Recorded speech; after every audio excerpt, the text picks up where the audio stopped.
हैं आप लोग? आज हम 10th क्लास का मैथ्स चैप्टर 1 इंट्रोडक्शन और 1.1 एक्सरसाइज स्टार्ट कर रहे हैं। इसमें सबसे पहले हम न्यूक्लियेट विभाजन प्रेमिका या फिर न्यूक्लियेट डिवीजन लेमा पढ़ेंगे। इसको हम एक पहेली के माध्यम से समझने की कोशिश करेंगे। उस पहेली में हुआ क्या कि एक क्रिकेट की टीम होगी और उनके कोच उन्हें बैट देंगे, वो कुछ बैट देंगे और वो कहेंगे इन्हें आपस में बांट लो। तो एक होशियार छात्र भी होता है, होशियार स्टूडेंट भी होता है हम सबके बीच में। तो वो कहता है अगर हम पे कोच कहते हैं कि मैक्सिमम बैटों की संख्या हम पर 40 है, तो होशियार छात्र कहता है कि अगर हम दो बैट लेने पर हमें एक बचेगा, 3 बैट हम लेते हैं तो 2 बचेंगे, 4 बैट लेंगे तो 3 बचेंगे और 5 बैट लेंगे तो कुछ नहीं बचेगा। बाद में कोच ने कहा कि अधिकतम मैक्सिमम बैट 40 ही है हम पे, इससे कम इससे कम ही है, मतलब 40 से ज्यादा नहीं है। तो अब माना कि बैट की संख्या ए है, तो पहेली के अनुसार ए बराबर 2 फ्रेंड मतलब 2 और number of friend in plus 1। अगर दो लेंगे तो 1 बच जाएगा, मतलब रिमाइंडर 1 बचेगा। ऐसे अगर 3 लेंगे तो 2 बचेंगे, 4 लेंगे तो 3 बचेंगे और 5 लेंगे तो 1 बचेगा। अब हमें इस पहेली को संतुष्ट या सेटिस्फाइड करने के लिए 5 के मल्टीपल देखने पड़ेंगे। अब 5 का मल्टीपल क्या होता है? 5, 10, 15, 20, 25, 30 और 35। और क्योंकि पहली से पता चल रहा है कि पहले के पहले गुणांक से पता चल रहा है कि 2 का मल्टीपल +1, मतलब कि अगर +1 हो रहा है किसी इवन नंबर में तो वो जो बैट की संख्या होगी वो ऑलवेज ऑड ही होगी, मतलब विषम संख्या ही होगी। तो यहाँ पे विषम संख्या कितनी है? 15, 25 और 35। और क्योंकि हमें ये सारी कंडीशन सेटिस्फाई कर रही है तो एक ही सिचुएशन ऐसी है 35 जो सारी कंडीशन को फुलफिल करती है, अर्थात बैट की संख्या 35 होगी, क्योंकि ये पहली को संतुष्ट करती है। यहां हमने देखा कि ए को बी से भाग देने पर आर शेषफल बचता है, अर्थात बी के मान क्या है? 5, 4, 3, 2 और शेषफल क्या बच रहा है? 0, 3, 2, 1। तो इस सिचुएशन में हम कह सकते हैं ए बराबर बी क्यूब प्लस आर। अब हमने पहले देखा कि आर का मान 0 से या तो 0 हो सकता है या 0 से बड़ा हो सकता है और बी से तो छोटा ही होगा हमेशा। तो इस सिचुएशन को हम कैसे कह सकते हैं? ए बराबर बी क्यूब प्लस आर, क्योंकि 0 से बड़ा होगा आर और बी से डेफिनेटली छोटा ही होगा। अब हम इस कंडीशन को कुछ पेयर के माध्यम से सॉल्व करके आपको दिखाते हैं। जैसे कि 17 और 6 है और 17 और 6 में मुझे ये पेयर लेना है, तो मुझे 6 का पहाड़ा जब तक पढ़ना पड़ेगा जब तक मैं 17 के करीब ना आ जाऊं या फिर रिमाइंडर मेरा 6 से कम ना बचे। तो 6 कम 6, 6 दूनी 12, तो 6 × 2 और 5 क्या बच गया? रिमाइंडर। तो इस प्रकार से हम इस प्रमेय को या फिर लेमा को लागू कर सकते हैं। ऐसे 20 और 4 में करेंगे तो 20 मतलब 4 × 5 और रिमाइंडर कुछ नहीं बचेगा तो 0 लिख देंगे।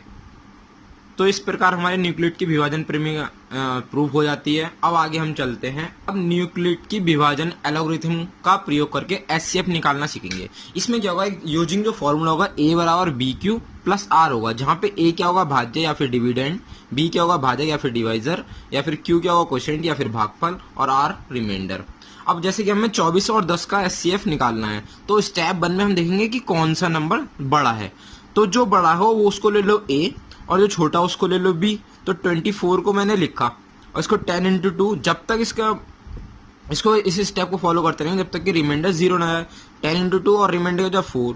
अब मैंने यहाँ जो ये है डिवाइजर के लिए यही रूल फॉलो करेंगे, 4 × 2 + 2, और फिर अगेन डिवाइजर के लिए ये रूल फॉलो करेंगे 2 × 2 + 0। अब जहाँ के रिमाइंडर मेरा 0 आ गया, जो डिवाइजर बचेगा वही क्या हमारा होगा? एचसीएफ कहलाएगा। वही क्या कहलाएगा? हमारा एचसीएफ। इसी प्रकार 455 और 42 का निकाला हमने, तो 455 को 42 × 10 मतलब 420 और प्लस 35 क्या बचा? रिमाइंडर। फिर ऐसे मैंने डिवाइजर को इधर लिखा और ये वाली थ्योरम फिर से अप्लाई करी, तो 35 × 1 + 7 रिमाइंडर बचा। इसी प्रकार फिर मैंने डिवाइजर को पे वाली प्रमेय फॉलो करी, तो 7 × 5 + 0। तो यहाँ जो डिवाइजर बचा वो 7 और वही क्या होगा? हमारा एचसीएफ कहलाएगा। तो आइए हम एक्सरसाइज स्टार्ट करते हैं। और एक्सरसाइज का फर्स्ट क्वेश्चन तो ऊपर के एग्जाम्पल से आप कर ही लेंगे, तो हम दूसरे क्वेश्चन से स्टार्ट कर देते हैं। दूसरा क्वेश्चन दूसरा क्वेश्चन कह रहा है दर्शाइए कि कोई भी धनात्मक विषम पूर्णांक 6q+1 या 6q+3 या 6q+5 के रूप में होता है, जहां q क्या है, कोई पूर्णांक है या फिर इंटीजर है। तो अब हमने माना लेट कि विषम धनात्मक पूर्णांक और पॉजिटिव इंटीजर a है, हमने एक पॉजिटिव इंटीजर मान लिया a है, और b इक्वल टू 6। तो r की पॉसिबल वैल्यू क्या हो जाएगी, 0 से तो बड़ा होगा r और 6 से क्या होगा, छोटा होगा। तो हमने माना जब r इक्वल टू 0 है तो 6q+0, r इक्वल टू 1 है तो 6q+1, r इक्वल टू 2 है तो 6q+2, r इक्वल टू 3 है तो 6q+3, r इक्वल टू 4 है तो 6q+4 और r इक्वल टू 5 है तो 6q+5।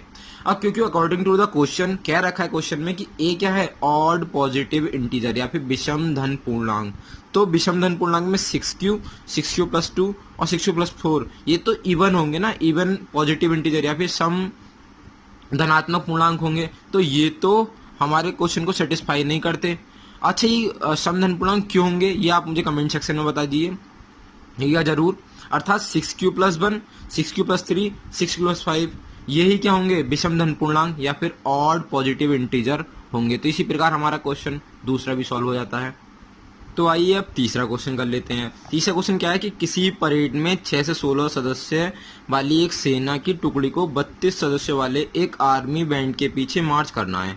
दोनों समूह को समान संख्या वाले स्तंभ, ये बात नोट करें, संख्या वाले स्तंभ में मार्च करना है। उन स्तंभों की अधिकतम संख्या, कहीं ना कहीं अगर अधिकतम संख्या पूछी है तो HCF की बात जरूर आएगी जिसमें वे मार्च कर सकते हैं। तो आइए अब इसका सॉल्यूशन देख लेते हैं। सॉल्यूशन देखने से पहले मैं HCF के बारे में कुछ आपको जानकारी देता हूं कि HCF होता क्या है, हाईएस्ट कॉमन फैक्टर या फिर महत्तम समावर्तक। इसमें होता क्या है कि जैसे मुझे 8, 12 और 6 का HCF निकालना है, तो मुझे क्या, इसके मैंने फैक्टर लिख लिए 1, 2, 4, 8, इसी प्रकार 12 के लिख लिए 1, 2, 3, 4, 6, 12 और इसी प्रकार 6 के लिख लिए। अब मैं देखता हूँ इसमें हाईएस्ट कॉमन फैक्टर का, जैसे 4 है, 4 इसमें भी, इसमें परंतु इसमें नहीं है, तो इसलिए ये क्या नहीं हो सकता, HCF नहीं हो सकता। इसी प्रकार इसमें 8 है, इसमें नहीं है, इसमें 6 है, इसमें 6 है तो इसमें नहीं है। तो और ऐसा एक ही नंबर है जो हाईएस्ट भी है और तीनों में है 2, 2, 2, तो इसका HCF क्या हो जाएगा, 2 हो जाएगा। अब आते हैं हम अपने क्वेश्चन पे। अगर क्वेश्चन में कभी भी हमसे पूछता है कि अधिकतम समान संख्या वाले स्तंभ या फिर मैक्सिमम सेम नंबर वाले स्तंभ, तो उसमें हमें एक माइंड में बात क्लिक होनी चाहिए कि हमें क्या निकालना है, HCF निकालना है। तो हमें क्या करना है, 32 और 16 का HCF निकालना है। तो 32 में मैंने काटा, 2 एकम 2 बचा 1, 2 छिंग 12 तो लिख दिया, 2 तिया 6 और 2 अट्ठे 16 तो ये आ गया। इसी प्रकार 2 अट्ठे 16, 2 एकम 2 बचा 1, 2 पंजे 10 और 2 चौक 8। इसी प्रकार 2 दूनी 2 चौक 8 और 2 सत्ते 14 बचा 1, 2 सत्ते 14। अब इससे आगे हम इसको कट नहीं कर सकते क्योंकि इससे 2 से ये तो कट हो जाएगा बट ये कट नहीं होगा, क्योंकि HCF वो होता है दोनों नंबर को कट करे, क्योंकि सबका क्या हो, कॉमन फैक्टर हो, सभी में हो। तो इसलिए इसका HCF क्या होगा, 2 × 2 × 2 इक्वल टू 8। अर्थात हमारे पास कितने स्तंभ होंगे, 8 स्तंभ होंगे या फिर 8 कॉलम होंगे, जो कि क्या इसका होगा, आंसर होगा। आइए अब नेक्स्ट क्वेश्चन पे चलते हैं। नेक्स्ट क्वेश्चन क्या कह रहा है, न्यूक्लिड विभाजन प्रेमिका का प्रयोग करके दर्शाइए कि किसी धनात्मक पूर्णांक का वर्ग किसी पूर्णांक m के लिए 3m या 3m+1 के रूप में होता है। ये क्या करना है, हमें प्रूफ करना है। तो आइए हम इसका सॉल्यूशन करके देखते हैं क्या ये सेटिस्फाई होगा या नहीं होगा। माना कोई धनात्मक पूर्णांक या फिर पॉजिटिव इंटीजर a है और b बराबर 3 है, तो इसके r की पॉसिबिलिटी क्या हो जाएंगी, 0 से 3 के बीच में, मतलब 0 होगा या 0 से बड़ा होगा, परंतु 3 से क्या होगा, छोटा होगा। तो 3 हमने कंडीशन ले लेते हैं। जब r बराबर 0 होगा तो ये बराबर क्या होगा, 3q+0। जब r बराबर 1 होगा तो क्या होगा, 3q+1। जब r बराबर 2 होगा तो क्या होगा, 3q+2। अब हम क्या करेंगे, क्योंकि उसमें सवाल में दे रखा वर्ग, तो इसलिए हम दोनों तरफ क्या करेंगे, बोथ साइड स्क्वायर कर देंगे या फिर वर्ग कर देंगे। तो a square equal to 9q² और एक के 3 ले लेंगे क्या हम इसमें कॉमन, तो क्या बचेगा, 3q²। इसी प्रकार इसमें करेंगे a + b का होल स्क्वायर क्या होता है, a² + b² + 2ab, वो इसमें अप्लाई करेंगे।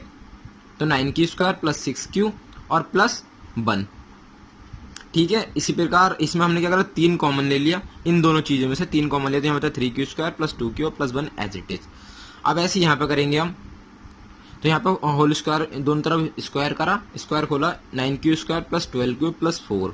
यहाँ पे हमने इसमें और इसको क्या लिख लिया हमने, 3 और +1 लिख लिया, और यहाँ पे इन तीनों में क्या ले लिया हमने, 3 कॉमन ले लिया, तो यहाँ बचा 3q² + 4q + 1 और यहाँ पे ये वाला 1 एज इट इज लिख दिया। अब क्या करा हमने, इसको मान लिया Z1 और Z2 और Z3 मान लिया। अब क्योंकि हम मान लेते हैं कि Z1, Z2, Z3 कुछ पूर्णांक है या फिर सम इंटीजर्स हैं, तो प्रश्न में क्या रखा है, सवाल में क्या रखा है कि m भी एक क्या है, एक इंटीजर है। तो Z1, Z2, Z3 की जगह हम m भी लिख सकते हैं, अर्थात धनात्मक पूर्णांक या फिर पॉजिटिव इंटीजर का वर्ग 3m या 3m+1 की फॉर्म में होगा। यही हमारा क्या होगा, आंसर। छोटा सा कमेंट और बड़ा सा सब्सक्राइब करके जरूर जाना। Thank you so much.